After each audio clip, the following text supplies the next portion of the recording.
Iran में एक बहुत ही ज़्यादा अजीब घटना हुई। कई हज़ार लोगों के फ़ोन पर एक टेक्स्ट आया और इस टेक्स्ट में लिखा था कि US president is a man of action, just wait and watch. कई हज़ार जौन से लोग थे जिनके फ़ोन पे ये टेक्स्ट आया, वो उसके बाद इस बात को लेकर कयास लगाने लग गए कि आखिर ये टेक्स्ट किया किसने है, क्योंकि एक एनोनिमस नंबर से आया था।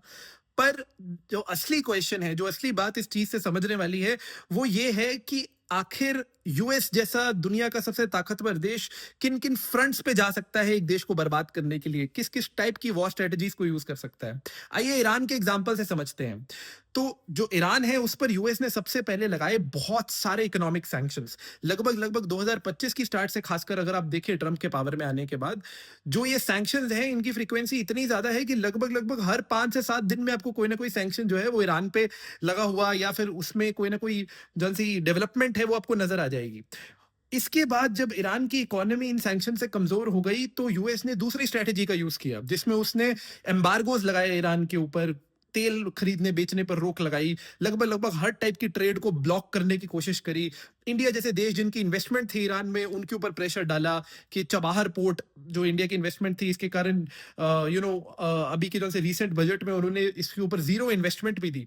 तो ये यूएस की एक बहुत बड़ी डिप्लोमेटिक जीत, और ईरान को एक तरह से जो है वो अलूफ कर दिया गया स्ट्रेटेजी को यूज करके। थर्ड जो सी चीज है वो ये होती है कि जब एक देश की इकोनॉमी जो सी है उसकी कमर टूट जाती है, तो वहां की जो सी आम जनता है वो इसके बाद आती है प्रोटेस्ट करने पर, वो विद्रोह करती है, और यूएस इस विद्रोह को भड़काता है। यूएस के कई सारे जो से सीआईए एजेंट्स हैं, इसराइल के मोसाद एजेंट्स के साथ मिलके ईरान में एग्जैक्टली यही कर रहे हैं। और अगर आप इस बात को नहीं मानते तो आप मेरी बात ना सुनिए, पर यूएस का जो सा एक्स सीआईए चीफ है, माइक पोम्पियो, उनका ट्वीट आप देखिए। उस ट्वीट में वो साफ-साफ कह रहे हैं कि I am wishing happy new year to every Iranian out there and every Mossad agent who is going out with them. So this is something that we have to actually give an understanding to कि US किस तरह से जो है वो किसी देश को इंटरनली डिस्टेबलाइज करता है अपनी इस तीसरी स्ट्रेटेजी के तहत। चौथी में यूएस करता है इंफॉर्मेशन वॉरफेयर, जिसमें यूएस प्रोवाइड करता है सैटेलाइट इंटरनेट्स वहां के प्रोटेस्टर्स को। यूएस में जो प्रेसिडेंट है डोनाल्ड ट्रंप, उनके ट्वीट्स ने एक नैरेटिव बिल्डिंग करी कि किस तरह से जो सी ईरान की सरकार है वो दबा रही है, and help is coming on the way for the protesters.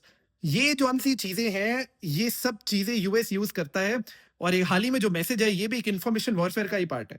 Last में जो मिलिट्री बिल्डअप यूएस ने किया है, और अब इन्हीं सब चीजों का यूज करके डोनाल्ड ट्रंप ने जो धमकी दी है ईरान को कि अगले 15 दिन में वो यूएस के ऊपर, आई मीन ईरान के ऊपर अटैक कर सकते हैं।